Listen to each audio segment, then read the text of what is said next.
الحمد لله نحمده ونستعينه والصلاة والسلام على سيد الأنبياء والمرسلين وعلى آله وأصحابه أجمعين. قال تبارك وتعالى: أعوذ بالله من الشيطان الرجيم. بسم الله الرحمن الرحيم. ثم جعلناك على شريعة من الأمر فاتبعها ولا تتبع أهواء الذين لا يعلمون. وقال تبارك وتعالى: بسم الله الرحمن الرحيم. قل ما يكون لي أن أبدله من تلقاء نفسي. وقال رسول الله صلى الله عليه وسلم: كان النبي يبعث إلى قومه خاصة وإنما بعثت إلى الناس كافة. صدق الله العظيم وصدق رسوله النبي الكريم. قابل احترام بزرگوں، آج کے حالات میں ہمارے پورے ملک میں ایک لفظ کی گونج ہو رہی ہے اور وہ ہے UCC، یعنی یونیفارم سول کوڈ. اردو میں یکساں سول کوڈ بولا جاتا ہے، کامن سول کوڈ بھی بولا جاتا ہے. اس کا ہنگامہ بپا ہے. حکومت تیاری کر رہی ہے کہ اس قانون کو ہندوستان میں نافذ کیا جائے. Uniform civil code, common civil code. Hindustan میں رہنے والے دیگر غیر مسلم طبقے کے لوگ بھی اس کی حمایت میں چیخ چلا رہے ہیں. نفع اور نقصان کو سوچے سمجھے بغیر چیخیں مار رہے ہیں اور یہ سمجھانے کی کوشش کی جا رہی ہے کہ یہ جو حکومت ہند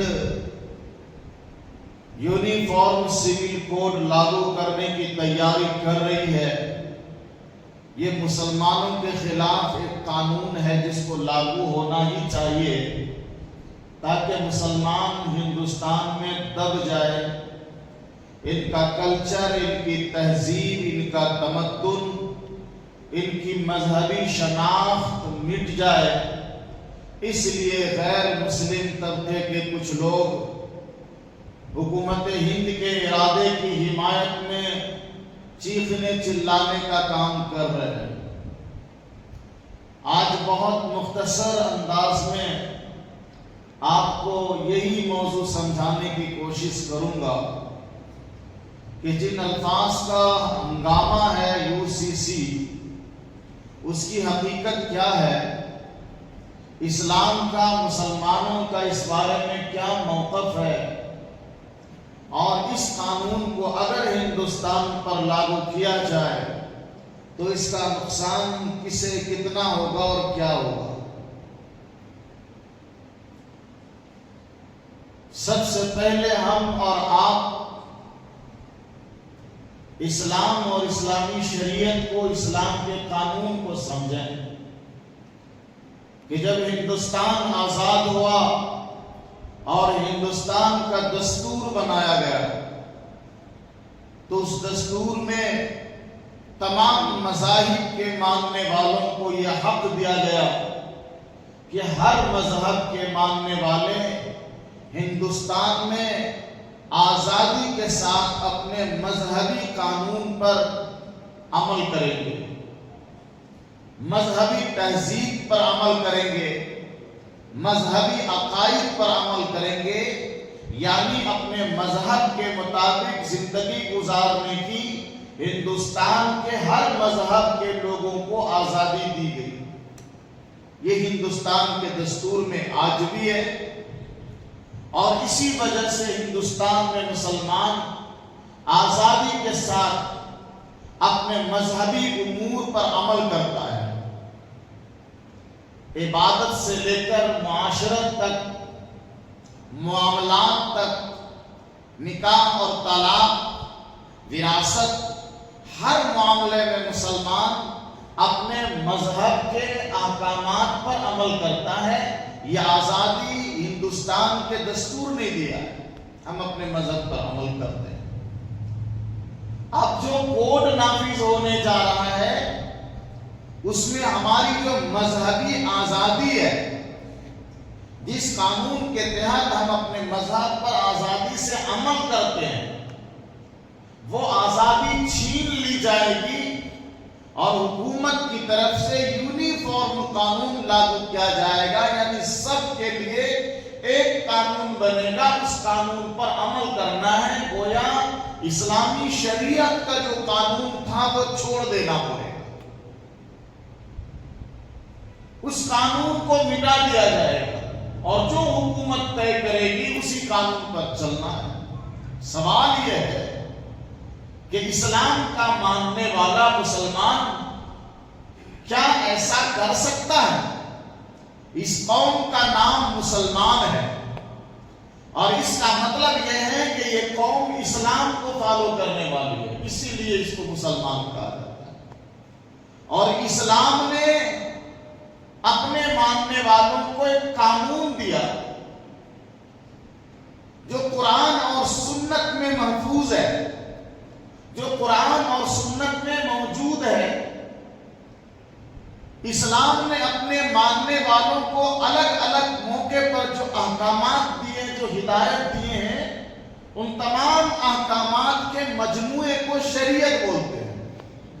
کہ اسلام نے اپنے ماننے والے کو بچپن کے حالات میں کیا کرنے کے لیے کہا ہے، جوانی کے موقع پر کیا کرنا ہے، شادی کے موقع پر ان کا طریقہ کیا ہوگا، موت کے ٹائم میں اس کا طریقہ کیا ہوگا، مر جانے کے بعد وراثت تقسیم ہوگی اس کا سسٹم کیا ہوگا۔ یہ سارے جو احکامات اسلام نے دیے ہیں اسی کو شریعت کہا جاتا ہے۔ اب جو شریعت اللہ نے دے دی، ایک بات یہاں پر عرض کر دوں میں کہ یہ جو اسلامی قانون اللہ نے نازل کیا، یہ اللہ کا بنایا ہوا قانون ہے، اللہ کا نازل کیا ہوا قانون ہے، کسی انسان کا بنایا ہوا قانون یہ نہیں ہے، کسی انسان کا لکھا ہوا اسلامی قانون نہیں ہے، اللہ کا بنایا ہوا قانون ہے۔ وہ اللہ کا جو بنایا ہوا قانون ہے زندگی گزارنے کا، پیدائش سے لے کر موت تک، کیا یہ صرف مسلمانوں کے لیے ہے؟ پوری دنیا کے انسانوں کے لیے اسلامی قانون اللہ نے نازل کیا، پوری دنیا کے انسانوں کے لیے۔ اسی لیے میں نے ابھی ایک حدیث پڑھی، اس میں حضور فرماتے ہیں کان النبی یبعث الی قومہ خاصۃ، کہ میرے سے پہلے جتنے بھی نبی تشریف لائے، ہر نبی ایک خاص قوم کی طرف بھیجے گئے، ہر نبی ایک قوم کی طرف بھیجے گئے۔ حضور کہتے ہیں وَإِنَّمَا بُعِثْتُ إِلَى النَّاسِ كَافَّةً، لیکن جب پروردگار نے مجھے بھیجا، میں دنیا کے سارے انسانوں کے لیے بھیجا گیا۔ تو جب حضور دنیا کے سارے انسانوں کے لیے تشریف لائے تو حضور پر جو شریعت نازل ہوئی وہ بھی دنیا کے سارے انسانوں کے لیے ہے۔ تو جو قانون قرآن میں، حدیث میں اللہ نے عطا فرمایا وہ مسلمانوں کے لیے صرف نہیں ہے، دنیا کے سارے انسانوں کے لیے ہے۔ چاہیے تو یہی تھا کہ دنیا کا ہر انسان اللہ نے نازل کی ہوئی شریعت پر عمل کرتا، دنیا کا ہر انسان اللہ کے نازل کیے ہوئے اس قانون کو فالو کرتا، لیکن ہر انسان نہیں کرتا۔ جس نے اسلامی قانون کو، اسلامی لا کو مان لیا، اس کو مسلم کہا گیا۔ اور جس نے اسلامی قانون، اسلامی شریعت اور اسلامی لا کو نہیں مانا، اس کو غیر مسلم کہا گیا۔ فرق صرف یہی ہے، لیکن قانون سب کے لیے ہے، پوری دنیا کے انسان کے لیے قرآن کا، شریعت کا قانون ہے۔ ماننے نہ ماننے پر فرق پڑ گیا۔ جس انسان نے اسلامی شریعت کو مانا، اپنایا، اس کا نام مسلمان پڑا، اور جن انسانوں نے اسلامی شریعت اور اسلامی قانون کو نہیں مانا، اس کو غیر مسلم کہا گیا۔ اسی کو عربی میں کافر کہا گیا، نہیں ماننے والا۔ یہ کافر کا لفظ میں بار بار کہتا ہوں، کوئی گالی نہیں ہے، یہ الفاظ کا استعمال ہے۔ ماننے والے کا نام مسلمان، نہیں ماننے والے کا نام کافر۔ جیسے اردو میں ہم بولتے ہیں ماننے والے کا نام مسلمان، نہ ماننے والے کا نام غیر مسلم۔ تو بہرحال جنہوں نے اسلام کے قانون کو فالو کیا، اسلام کے قانون کو اپنایا اور مسلمان کہلائے، اس کے لیے رب تعالیٰ شانہ نے قرآن کریم میں بات کہہ دی کہ یہ جو شریعت آئی ہے نا، چاہے ماننے والے ہو یا نہ ماننے والے ہو، یہ شریعت اب قیامت تک لاگو ہوگی، قیامت تک یہی قانون چلے گا، اس قانون میں کوئی بدلاؤ ہونے والا نہیں ہے۔ اسی لیے مسلمانوں میں سب سے بڑا مسلمان، ایمان والوں میں سب سے بڑا ایمان والا کون ہے؟ ہم سب کے آقا جناب رسول اللہ صلی اللہ علیہ وسلم۔ سب سے بڑا مسلمان ہمارے پیغمبر ہیں، سب سے بڑے ایمان والے ہمارے پیغمبر ہیں۔ پیغمبر آخری جناب محمد رسول اللہ صلی اللہ علیہ وسلم کو بھی رب نے ایک بات کہہ دی قرآن میں، جو میں نے آپ کے سامنے پڑھا۔ اللہ نے کہا ثم جعلناک علی شریعۃ من الامر، میرے پیغمبر میں نے آپ کے لیے ایک صاف سیدھا راستہ یعنی شریعت طے کر دیا۔ جعلناک علی شریعۃ من الامر، دین کے صاف سیدھے راستے پر ہم نے آپ کو رکھا، جس کو شریعت بولتے ہیں۔ فاتبعھا، پیغمبر اپنے نبی پیغمبر کو اللہ کہتا ہے فاتبعھا، آپ اسی پر چلیں گے، آپ اسی شریعت کی پیروی کریں گے۔ کس کو کہتا اللہ؟ پیغمبر سے کہہ رہے ہیں۔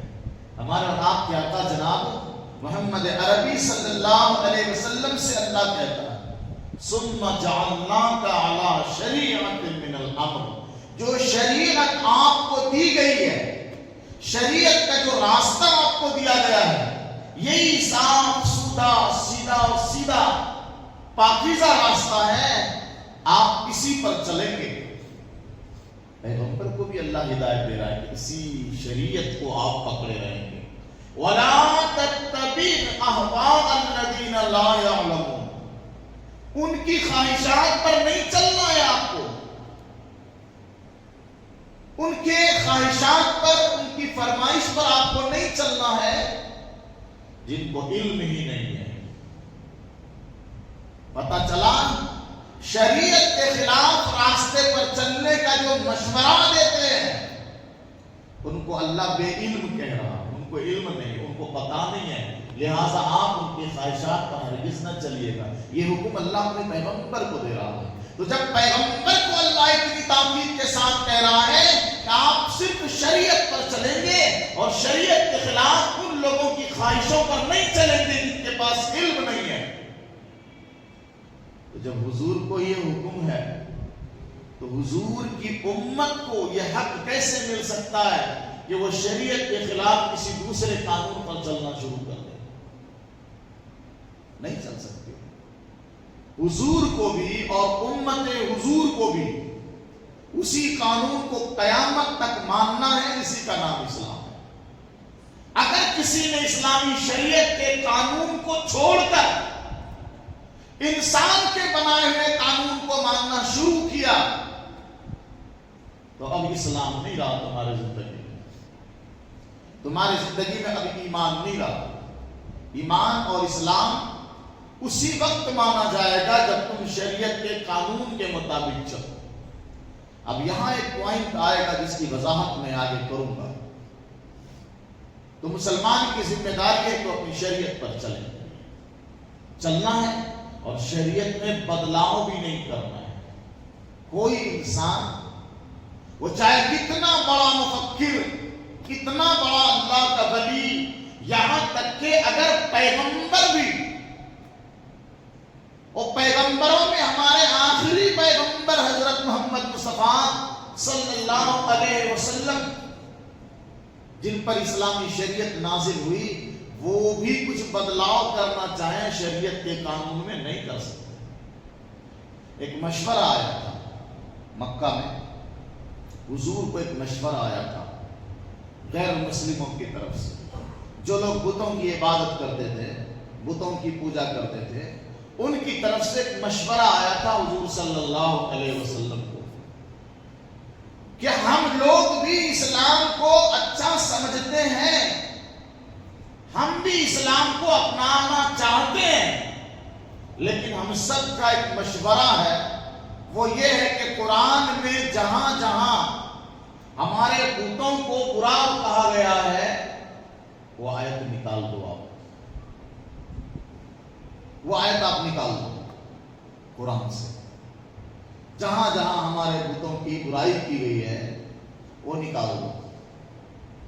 یہ مشورہ، جب آپ وہ نکال دیں گے نا تو ہم لوگ بھی مسلمان ہو جائیں گے۔ یعنی اب مسلمان ہونے کا مطلب کیا ہے؟ تھوڑی بات اسلامی شریعت سے، اسلام کی کتاب سے نکال دیں گے پھر اسلام لائیں گے، تو مطلب یہ ہوا کہ ہم آدھا اسلام اپنا رہے ہیں، آدھا نہیں مانتے۔ نؤمن ببعض ونکفر ببعض، کچھ مانتے ہیں اسلام کی بات، کچھ نہیں مانتے۔ یہ مشورہ مکہ کے لوگوں نے میرے پیغمبر کو دیا تھا، جن پر قرآن اترا، جن کو اللہ نے پیغمبری عطا کی، جن کو اللہ نے رسالت اور نبوت عطا کی،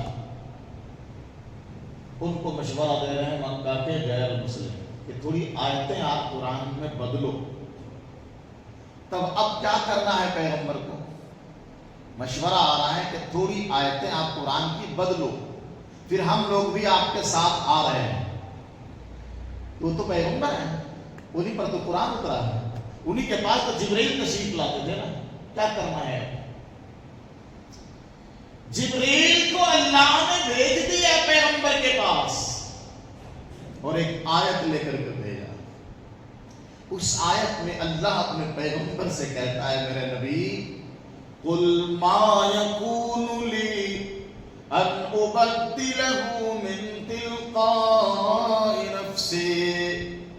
پیغمبر آپ کچھ سوچے بھی نہیں، نہ سوچیں آپ کچھ، آپ ان کو کہہ دیجئے کہ یہ جو قرآن نازل ہوا ہے نا، یہی ایک ایسی کتاب ہے پوری دنیا میں جس کا ایک حرف بھی نہیں بدل سکتا، اس کا اختیار صرف پروردگار عالم کو ہے۔ اے میرے پیغمبر، قل، آپ ان سے کہہ دیجئے، ما یکون لی، میرا اختیار نہیں ہے، میرا پاور نہیں ہے، ان ابدلہ من تلقاء نفسی، کہ اس کتاب میں اپنی طرف سے کچھ بدل ڈالوں، یہ میرا پاور نہیں ہے، اس کا اختیار مجھے نہیں ہے۔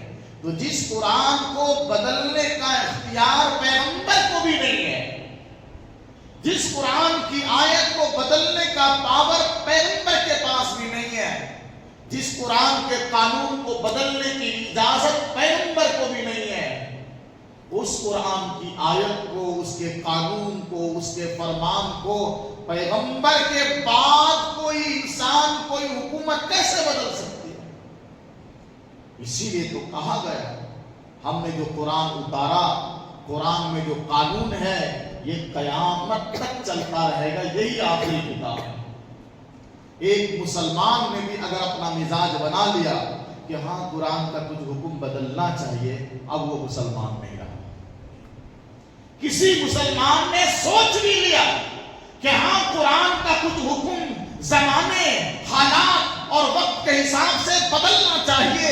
اب وہ مسلمان نہیں رہا کیونکہ انہوں نے خدا کے اتارے ہوئے قانون، خدا کی اتاری ہوئی کتاب میں بدلاؤ کی بات سوچ لی. اب مسلمان نہیں ہو. اتنی زبردست شریعت اللہ نے ہمیں دی، اس میں قیامت تک کوئی بدلاؤ نہیں آئے. تو جو شریعت کا قانون ہے اسی پر مسلمان کو چلنا ہے نا.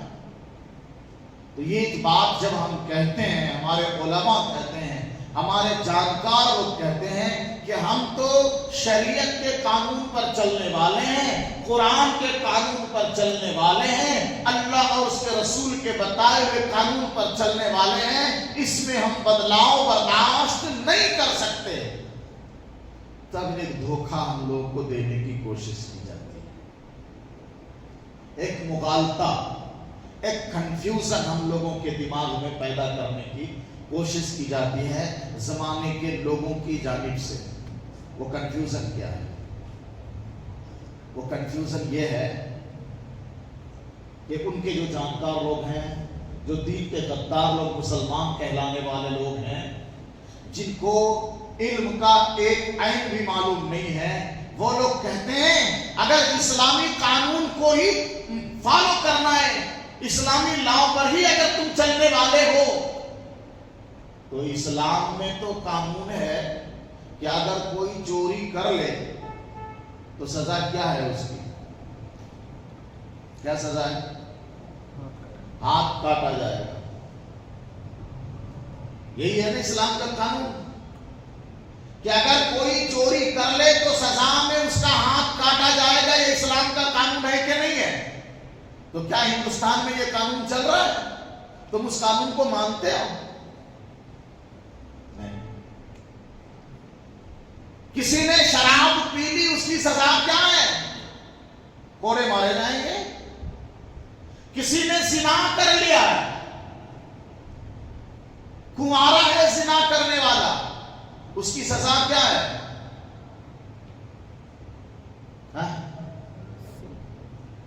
کوڑے مارے جائیں گے نا، 100 کوڑے. شادی شدہ آدمی نے زنا کر لیا، پتھر برسایا جائے گا ان کے اوپر، رجم ہے.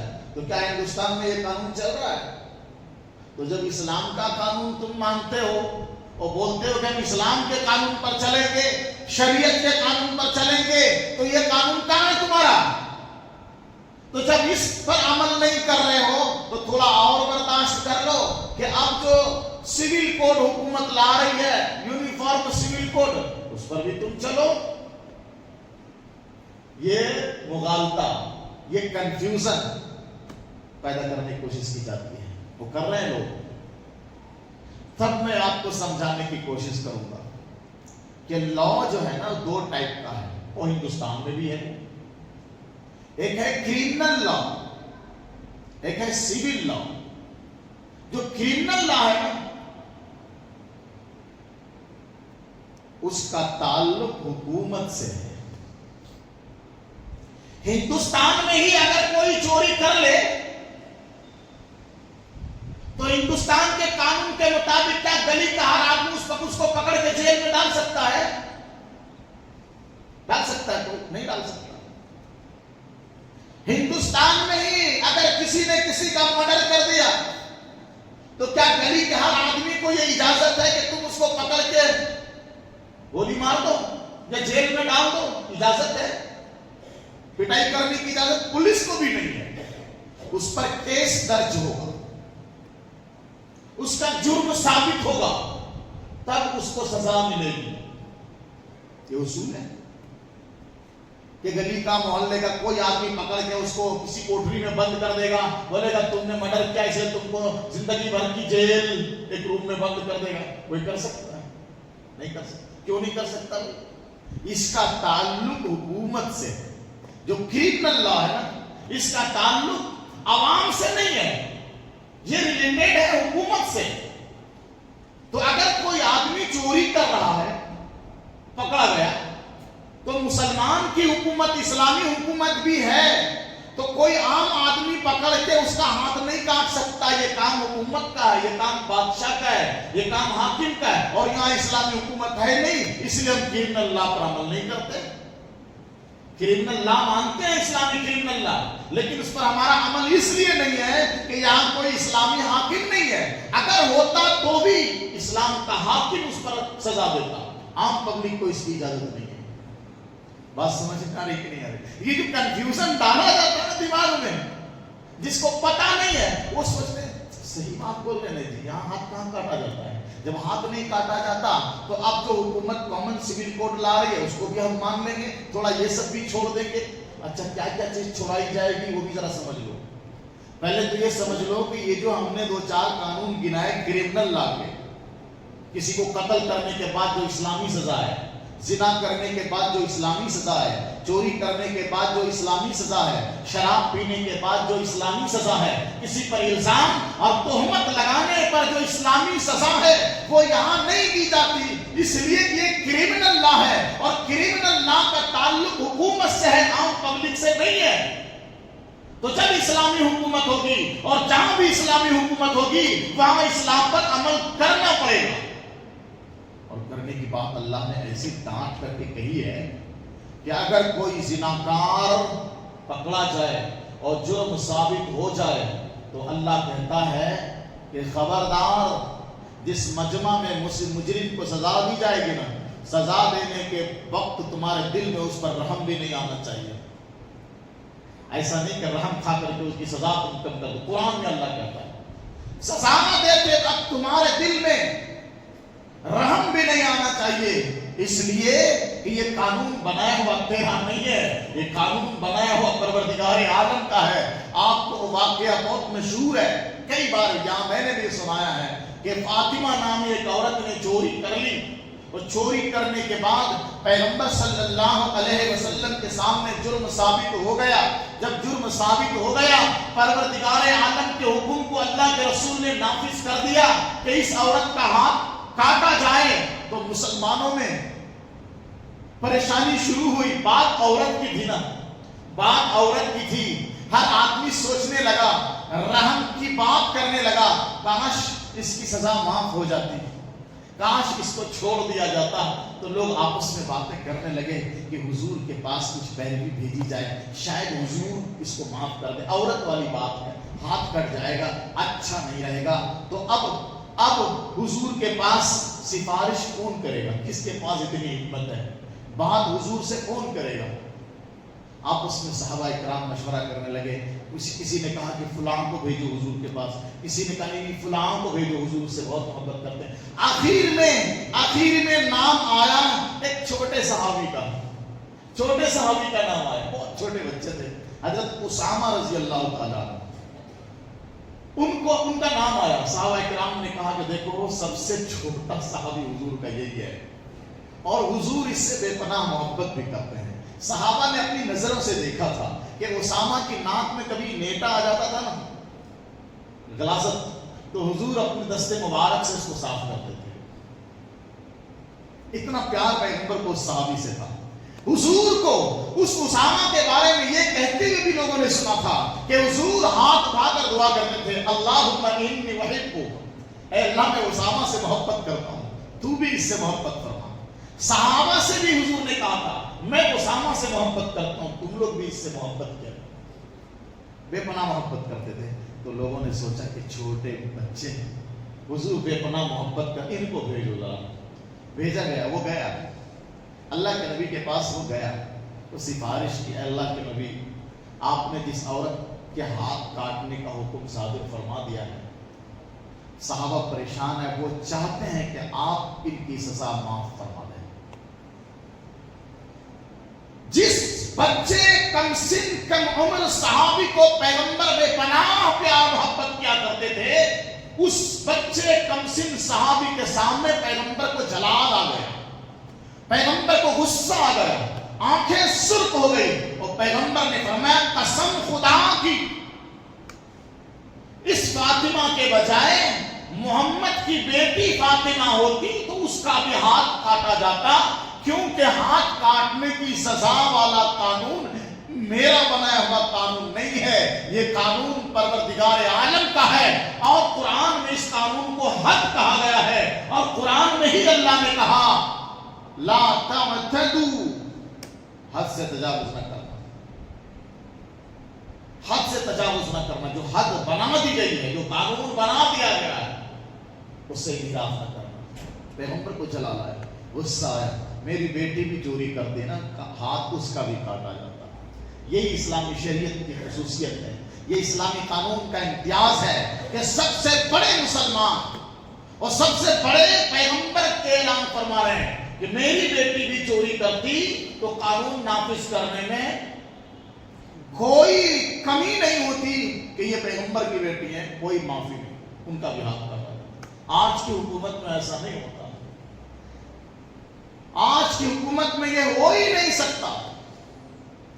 غلطی مسلمان کی ہو رہی، گھر توڑ دیا جاتا ہے، غلطی ان کی ہو رہی ہے، مالا پہنا دیا جاتا ہے۔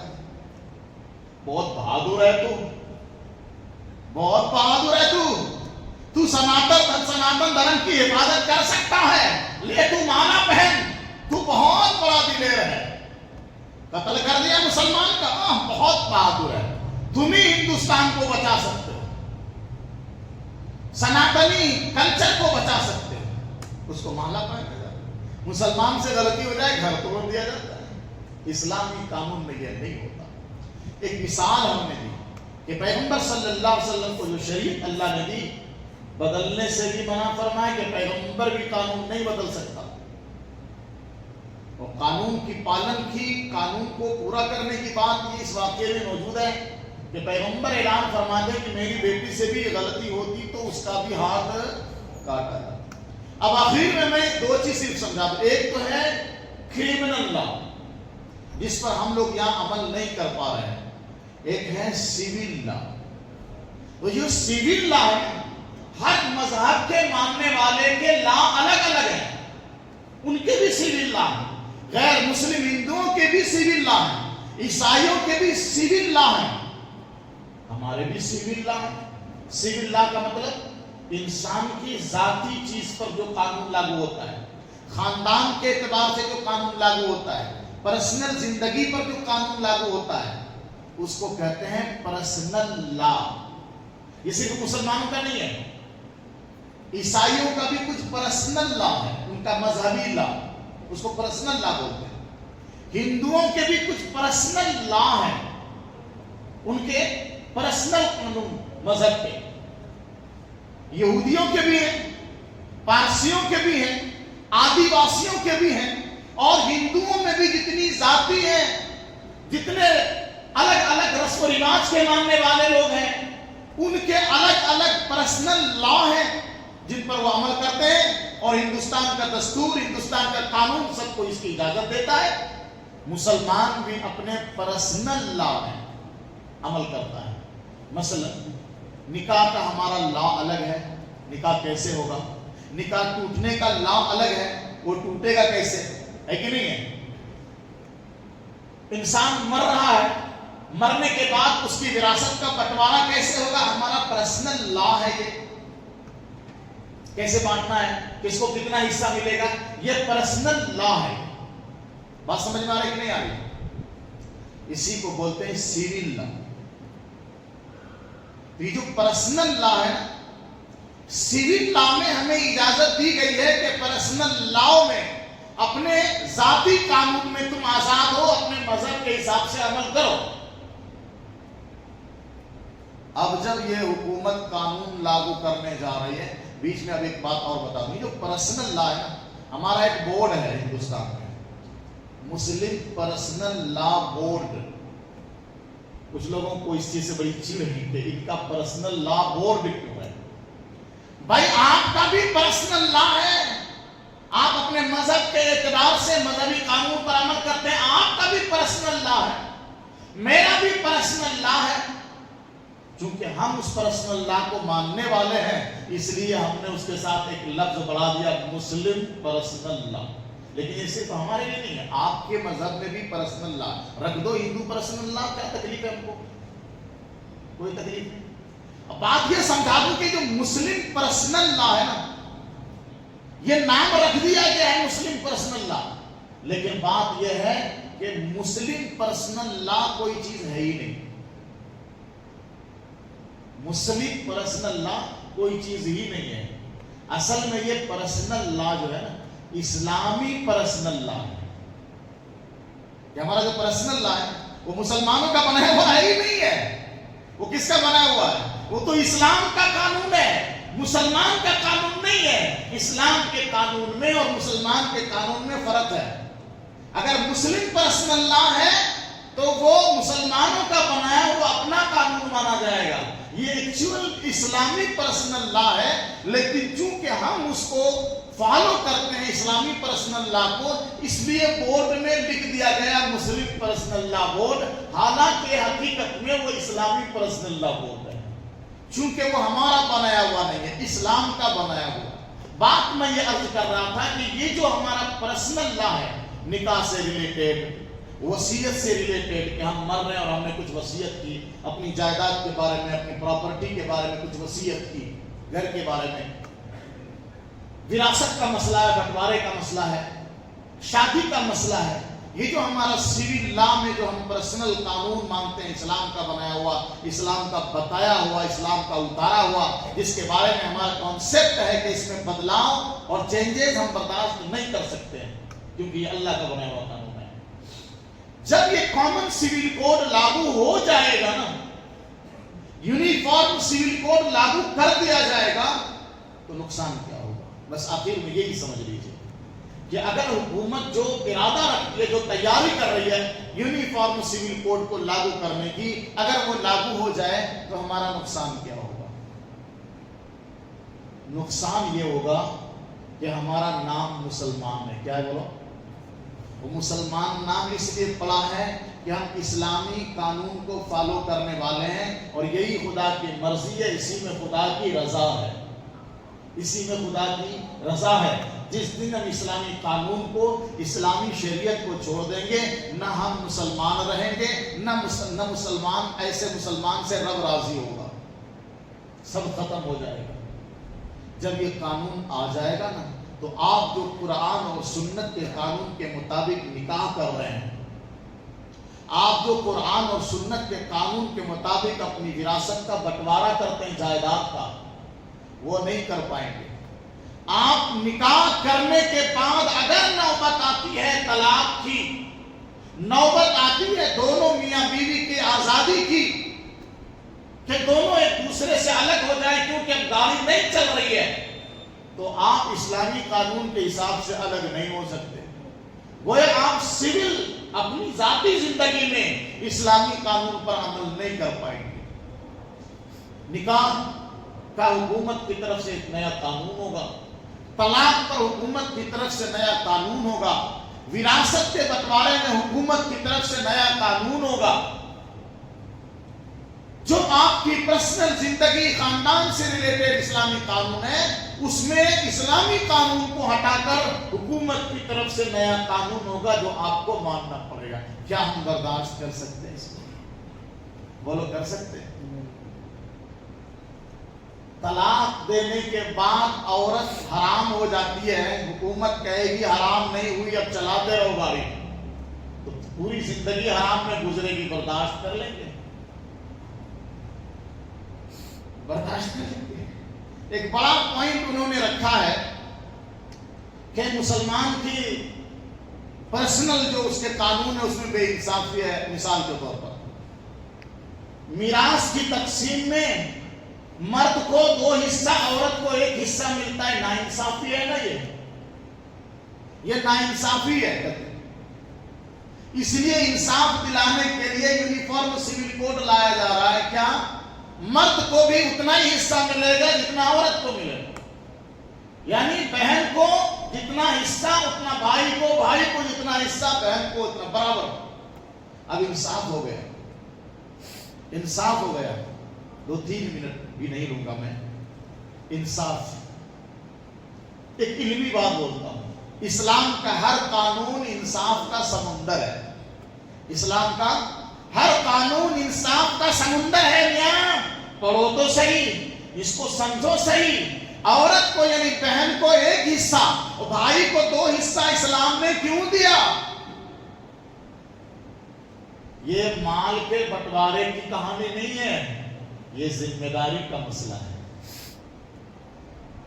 بہن کی شادی میں باپ کا خرچہ شادی میں بھی ہوتا ہے. اس کے علاوہ وہ شادی کر کے شوہر کے گھر چلی گئی. یہ جو بوڑھا باپ اور ماں ہے اس کی دیکھ ریکھ کون کرتا ہے؟ بہن کرتی ہے، بیٹا کرتا ہے، بیٹی تو چلی گئی.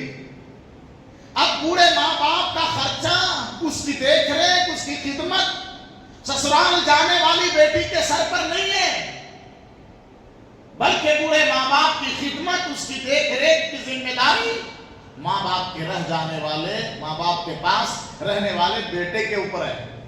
ان کی ذمہ داری زیادہ ہے، اس لیے ان کو ڈبل ملتا ہے. ایسے نہیں، اس کے اندر راز ہیں، اس کے اندر حکمتیں ہیں.